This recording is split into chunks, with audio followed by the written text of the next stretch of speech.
Que la paix, la lumière et la présence d'Allah soient avec vous, chers frères et sœurs en islam.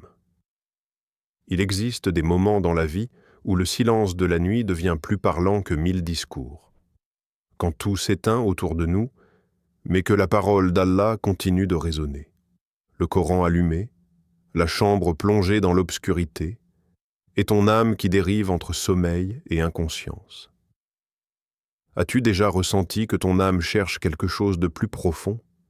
T'es-tu déjà demandé si même dans ton sommeil, ton cœur pouvait être touché par la lumière divine? Et si laisser le Coran allumé n'était pas un simple geste, mais une miséricorde invisible? Aujourd'hui, nous allons découvrir ce qu'il arrive réellement à celui qui s'endort pendant que le Coran est récité. À travers les enseignements et les explications de Dr Zakir Naik, nous allons comprendre l'impact spirituel, invisible mais puissant de cette situation. Allah dit dans le Coran, « En vérité, c'est par le rappel d'Allah que les cœurs se tranquillisent. » Sourate Ar-Ra'd 13-28. Abonne-toi à Paroles qui réveillent, like, commente et partage cette lumière autour de toi. Cette vidéo n'est pas un hasard. Elle est une lumière envoyée par Allah pour toi. C'est une mission divine. 1. Dormir pendant que le Coran était récité. Négligence ou bénédiction? Il y a des nuits où le silence pèse lourd. Le cœur est fatigué. Les pensées ne s'arrêtent pas. Alors tu prends ton téléphone, tu lances une récitation du Coran, et peu à peu, ta respiration ralentit, tes yeux se ferment, tu t'endors. Et le Coran continue de résonner dans l'obscurité. Mais au réveil, une question te traverse.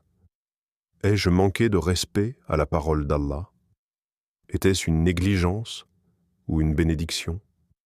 Beaucoup se posent cette question avec crainte, presque avec culpabilité.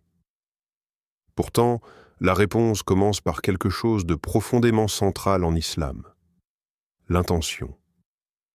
Le prophète, que la paix et le salut d'Allah soient sur lui, a enseigné dans un hadith célèbre que les actions ne valent que par leurs intentions. Ce principe change tout.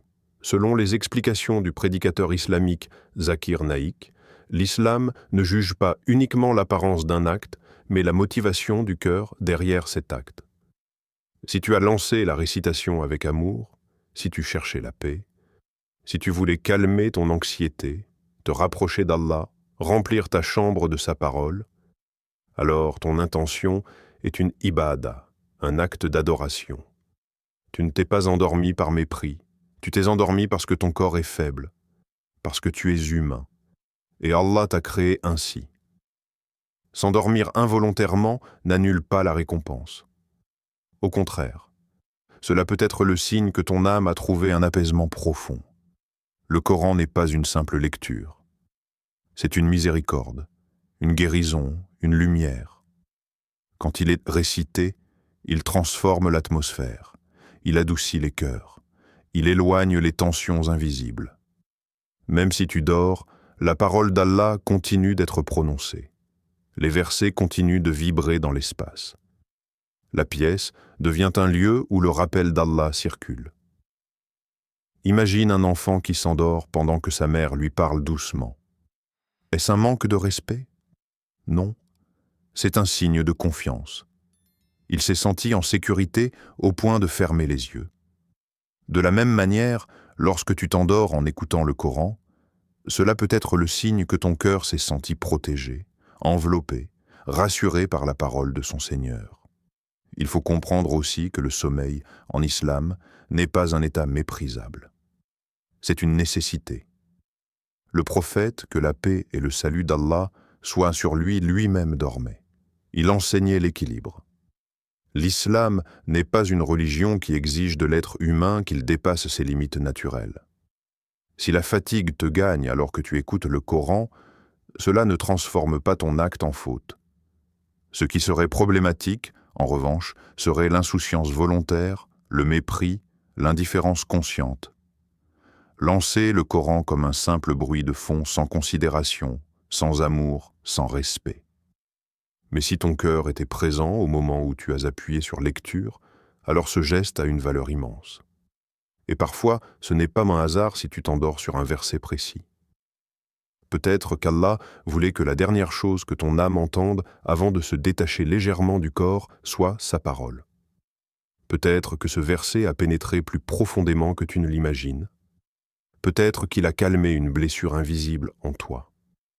Dormir pendant que le Coran est récité n'est pas automatiquement une négligence. Cela peut être une bénédiction silencieuse, une preuve que ton cœur cherche refuge auprès d'Allah. Une preuve que même dans ta faiblesse, tu veux rester connecté à lui. Et parfois, c'est précisément dans cette faiblesse sincère que se cache la plus grande proximité. 2. Le Coran comme protection invisible pendant le sommeil. La nuit n'est pas un moment ordinaire. Quand le soleil disparaît et que le monde ralentit, quelque chose de plus profond s'installe. Le silence devient plus dense, les pensées deviennent plus fortes. Les peurs que l'on cache pendant la journée remontent parfois à la surface. La nuit dévoile la fragilité humaine. Et c'est précisément pour cela que l'islam lui accorde une attention particulière. Le prophète, que la paix et le salut d'Allah soient sur lui, nous a enseigné des invocations spécifiques avant de dormir. Il récitait les 3 sourates protectrices, Al-Ikhlas, Al-Falaq et An-Nas, puis soufflait légèrement dans ses mains et les passait sur son corps. Ce geste n'était pas symbolique seulement. Il était une protection réelle, une barrière invisible entre le croyant et les influences négatives. Selon les explications de Zakir Naik, ces pratiques démontrent que le Coran n'est pas simplement un livre de guidance intellectuelle, mais une source de protection spirituelle concrète. Lorsque le Coran est récité dans un espace, cet espace change. Les anges aiment les lieux où la parole d'Allah est prononcée. Les hadiths rapportent que les maisons dans lesquelles le Coran est lu deviennent lumineuses pour les habitants des cieux, comme les étoiles brillent pour les habitants de la terre. Cela signifie que la récitation crée une atmosphère différente, perceptible dans le monde invisible. Le sommeil est un état particulier. L'âme n'est pas totalement absente, mais elle est dans une forme de relâchement. Le Coran lui-même mentionne que durant le sommeil, l'âme est prise puis rendue par Allah. Cela montre que le sommeil est un moment de vulnérabilité. L'être humain n'a plus le contrôle total. Il ne voit plus. Il ne se défend plus. Il ne maîtrise plus ses pensées. Il est dans une forme d'abandon. Alors imagine ce moment fragile, mais entouré par la récitation du Coran. Même si tu dors, les versets continuent d'être prononcés. Les mots d'Allah continuent de remplir l'air. C'est comme une lumière douce qui enveloppe la pièce. Une lumière que tu ne vois pas avec tes yeux, mais que ton âme ressent. Ce n'est pas une superstition. L'islam ne repose pas sur des croyances irrationnelles. Il repose sur la révélation et l'enseignement prophétique. Le prophète, que la paix et le salut d'Allah soient sur lui, n'a pas recommandé la récitation nocturne sans raison. Il savait que la nuit expose l'être humain à certaines influences. Il savait que la parole d'Allah est un rempart. Lorsque tu laisses le Coran réciter pendant ton sommeil avec une intention sincère, tu transformes ta chambre en espace de dhikr, en lieu de rappel. Même si tu ne l'entends plus consciemment, la récitation continue. Et cette continuité crée une protection subtile, comme une muraille invisible. Combien de personnes témoignent qu'elles dorment plus paisiblement avec le Coran en fond? Combien ressentent moins d'angoisse, moins de cauchemars, moins d'oppression nocturne? Ce n'est pas psychologique uniquement, c'est spirituel. Le cœur reconnaît la parole de son Créateur. L'âme se sent en sécurité quand elle est entourée par ce rappel. La nuit peut être lourde, mais avec le Coran, elle devient douce. Le sommeil peut être vulnérable, mais avec le Coran, il devient protégé. Ce n'est pas que le son lui-même agit comme une formule magique. C'est la parole d'Allah qui agit, par sa permission. Et peut-être que pendant que tu dors, des anges inscrivent une récompense pour cette récitation continue. Peut-être que ton espace devient un lieu aimé par le ciel. Peut-être que ta vulnérabilité nocturne devient, par la grâce d'Allah, une enveloppe de miséricorde silencieuse. 3. L'impact du Coran sur le subconscient et le cœur. Il y a quelque chose de fascinant dans le sommeil. Ton corps se repose, tes yeux se ferment, mais ton monde intérieur ne s'éteint pas totalement. Les scientifiques parlent du subconscient, cette partie de l'esprit qui continue d'enregistrer, d'analyser, d'influencer nos émotions même lorsque nous dormons. Mais l'islam va plus loin. Il ne parle pas seulement du cerveau, il parle du qalb, le cœur spirituel. Le cœur, en islam, n'est pas simplement un organe. C'est le centre de la foi, de l'intention, de la sincérité. C'est lui qui s'apaise ou se trouble. C'est lui qui se rapproche ou s'éloigne d'Allah. Et même pendant le sommeil, ce cœur ne disparaît pas. Il continue d'exister dans une dimension que nous ne maîtrisons pas totalement. Lorsque tu écoutes le Coran avant de dormir, les derniers mots qui pénètrent ton esprit ne sont pas des informations ordinaires. Ce sont des versets révélés par Allah. Ce sont des paroles qui portent une lumière, une sagesse, une énergie spirituelle. Même si tu t'endors, ces versets peuvent continuer à résonner dans ton subconscient. Ils peuvent descendre plus profondément que tu ne l'imagines. Combien de personnes témoignent s'être réveillées plus légères, plus calmes, après avoir laissé le Coran jouer doucement pendant la nuit? Elles ne savent pas toujours expliquer ce changement. Elles disent simplement « je me sens apaisé ». Ce n'est pas une illusion. Ce n'est pas une simple suggestion psychologique. C'est l'effet du rappel d'Allah sur le cœur humain. Allah dit que c'est par son rappel que les cœurs se tranquillisent. Ce verset n'est pas limité au moment d'éveil conscient. Le rappel agit sur le cœur, et le cœur dépasse la simple conscience rationnelle. Le Coran n'est pas un simple son, ce n'est pas une musique apaisante parmi d'autres. C'est une guidance vivante. Une parole qui touche directement l'âme. Lorsque les versets parlent de miséricorde, ton cœur enregistre cette miséricorde. Lorsque les versets parlent de pardon, ton cœur enregistre cette possibilité de pardon. Lorsque les versets rappellent la puissance d'Allah, ton cœur se sent protégé. Même si ton esprit conscient s'est endormi, ton intérieur continue de recevoir. Le subconscient est influencé par ce qu'il entend de manière répétée. Si une personne s'endort chaque nuit avec des paroles négatives, des peurs, des images troublantes, son état intérieur en sera affecté. Mais si elle s'endort avec la parole d'Allah, avec des versets de guidance, de patience, de confiance, alors son monde intérieur commence à se restructurer différemment. Le Coran peut réduire l'anxiété parce qu'il rappelle que tout est sous le contrôle d'Allah. Il peut diminuer la peur parce qu'il affirme qu'Allah est le protecteur. Il peut renforcer la foi parce qu'il parle constamment de la sagesse divine derrière chaque épreuve. Ces messages, répétés nuit après nuit, finissent par façonner le cœur. Il y a aussi une dimension subtile. Lorsque tu choisis le Coran avant de dormir, tu envoies un message à ton propre cœur. Tu lui dis « Je veux terminer ma journée avec Allah ». Ce choix crée une cohérence intérieure, une stabilité, une direction. Et cette direction influence ton état au réveil. Tu as peut-être déjà remarqué que certaines nuits laissent une trace lourde au matin, tandis que d'autres laissent une douceur inexplicable. Le Coran peut transformer la qualité même de ton repos, non pas parce qu'il agit comme une formule mystérieuse, mais parce qu'il est la parole du Créateur de ton âme. Celui qui connaît parfaitement les blessures invisibles, les peurs cachées, les questions silencieuses. Le Coran n'est pas un simple fond sonore. C'est une guidance qui continue d'agir, même lorsque tu dors. Une lumière qui descend dans les zones les plus profondes de ton être. Une parole qui façonne ton cœur, lentement, silencieusement, mais puissamment. 4. Attention à l'habitude mécanique. Respecter la parole d'Allah. Il existe une différence subtile mais immense entre un acte vivant et un acte mécanique. Entre une habitude portée par le cœur et un geste répété sans conscience. Et c'est ici que se trouve un point essentiel. Laisser le Coran réciter pendant la nuit peut être une bénédiction immense.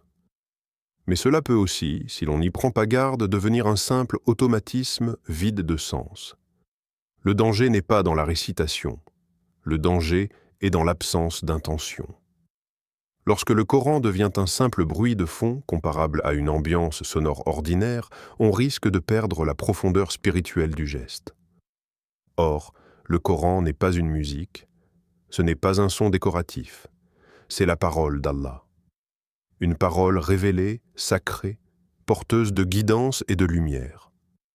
Allah dit dans le Coran, « Et quand le Coran est récité, écoutez-le attentivement et observez le silence, afin que vous obteniez la miséricorde. » Sourate Al-A'raf 7, 204. Ce verset nous enseigne une attitude intérieure, l'écoute, l'attention, la présence. Il montre que la relation avec le Coran n'est pas passive. Elle est active, elle demande une ouverture du cœur, une concentration lorsque cela est possible, une disposition à recevoir. Cela ne signifie pas que chaque instant de récitation doit être accompagné d'une concentration parfaite, car l'être humain est faible, il est distrait, il est parfois fatigué. Mais cela signifie que nous devons préserver dans notre cœur le respect profond de cette parole. Nous devons éviter que l'habitude éteigne la conscience. Il est possible, par exemple, qu'une personne lance le Coran chaque soir, mais ne ressente plus rien. Non pas parce que le Coran a perdu son impact, mais parce que son cœur n'est plus impliqué. Le geste devient automatique, et tout acte d'adoration, lorsqu'il perd l'intention, perd une partie de sa lumière. Selon les enseignements rappelés par des prédicateurs comme Zakir Naik, l'islam insiste constamment sur la sincérité. L'adoration en islam n'est pas une simple routine extérieure. C'est une connexion intérieure. Si tu lances la récitation avec amour, avec respect, avec conscience que tu invites la parole d'Allah dans ton espace, alors le geste est vivant. Mais si tu le fais sans réflexion, comme une habitude distraite, il perd de sa profondeur. Il ne s'agit pas de culpabiliser. L'islam n'est pas une religion qui enferme dans la peur excessive. Il s'agit plutôt de rééquilibrer, de se rappeler pourquoi on fait ce que l'on fait, de redonner du sens. Avant de lancer la récitation, prends un instant, une simple seconde.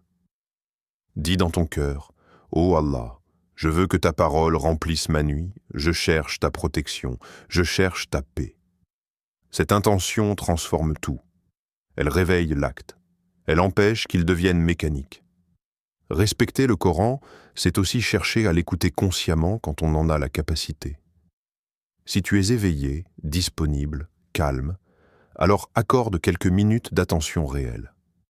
Laisse un verset pénétrer profondément. Médite-le. Réfléchis. L'islam encourage la contemplation. Le Coran n'a pas été révélé pour être simplement diffusé. Il a été révélé pour être compris, vécu, intégré. L'équilibre est donc essentiel. L'amour, le respect et la conscience doivent accompagner l'habitude. Ce n'est pas le fait de s'endormir qui pose question, c'est l'état du cœur au moment où l'on engage la parole d'Allah. Et parfois, il suffit d'un petit ajustement intérieur pour que l'acte retrouve toute sa lumière. Une intention renouvelée, un respect ravivé, une conscience éveillée. Alors la récitation ne sera plus un simple fond sonore nocturne, mais une présence sacrée, accueillie avec honneur dans ta nuit. 5. Une lumière qui continue même quand tu dors. Imagine une chambre plongée dans l'obscurité totale. Les lumières sont éteintes. Le monde extérieur s'est tu. Les bruits de la journée ont disparu. Et pourtant, dans ce silence profond, une voix récite les versets du Coran. Doucement, calmement, régulièrement. Même si tes yeux sont fermés, même si ton corps est immobile, la lumière de ces paroles continue de circuler. Le Coran n'est pas une lumière matérielle, mais il est une lumière spirituelle. Allah décrit sa révélation comme une lumière guidant hors des ténèbres. Cette image n'est pas poétique seulement, elle est réelle dans le cœur du croyant. Lorsque les versets sont récités, ils éclairent des zones que personne d'autre ne peut atteindre. Des zones de doute, des zones de peur, des blessures que tu n'as jamais exprimées. Il arrive que tu t'endormes avec une inquiétude lourde, une question sans réponse, une douleur silencieuse. Ton esprit est fatigué, mais ton cœur est encore agité. Tu lances le Coran presque comme un refuge, comme un dernier geste d'espoir avant de fermer les yeux, et puis tu dors. Au réveil, quelque chose a changé. Le problème est toujours là. La situation n'a peut-être pas disparu, mais l'intensité de l'angoisse a diminué. Il y a une paix subtile, une stabilité nouvelle. Tu ne sais pas exactement à quel moment cela s'est produit, peut-être pendant que tu dormais, peut-être pendant qu'un verset précis était récité. Peut-être qu'Allah a permis qu'une parole atteigne ton cœur à un niveau plus profond que ta conscience habituelle. Peut-être qu'un verset sur la patience a calmé ta précipitation. Peut-être qu'un verset sur la miséricorde a adouci ta culpabilité. Peut-être qu'un verset sur la confiance en Allah a allégé ta peur de l'avenir. Le sommeil est un mystère. L'âme s'y déplace d'une manière que nous ne comprenons pas totalement. L'islam enseigne que l'âme est prise puis rendue par Allah pendant la nuit. Cela signifie que le sommeil n'est pas un simple repos biologique. C'est un état spirituel particulier. Et dans cet état, la parole d'Allah peut continuer d'agir. Dormir avec le Coran récité ne garantit pas des miracles spectaculaires. Il ne s'agit pas d'une formule automatique. Il ne s'agit pas d'un échange mécanique. Je lance la récitation, donc tout sera résolu. L'islam n'enseigne pas cela. Mais il enseigne que la miséricorde d'Allah est vaste et que chaque porte ouverte vers lui peut devenir une source de bien immense. Lorsque tu choisis d'entourer ton sommeil par le Coran, tu montres à Allah une chose essentielle. Même dans ta faiblesse, même dans ton inconscience, tu veux être proche de lui. Tu veux que la dernière chose que tu entendes soit sa parole. Tu veux que ta nuit ne soit pas vide, mais remplie de rappels. Et parfois, cela suffit. Il suffit d'une lumière discrète pour transformer une obscurité profonde. Il suffit d'un verset pour réveiller une espérance. Il suffit d'une nuit entourée par le Coran pour raviver une foi affaiblie. Même quand tu dors, Allah est éveillé. Même quand tu es inconscient, sa miséricorde continue d'agir. Et pendant que le monde entier est plongé dans le silence, peut-être que dans ta chambre, une lumière invisible continue de briller. Alors, qu'arrive-t-il à celui qui dort en laissant le Coran allumé? Il ne commet pas un péché s'il n'y a ni mépris, ni intention négative. Au contraire, si son intention est sincère, il peut recevoir une récompense. Il bénéficie d'une atmosphère bénie. Son cœur peut être apaisé. Sa nuit peut être protégée. Mais surtout, il montre à Allah que même dans ses moments les plus vulnérables, il veut être entouré par sa parole. Le message principal est simple.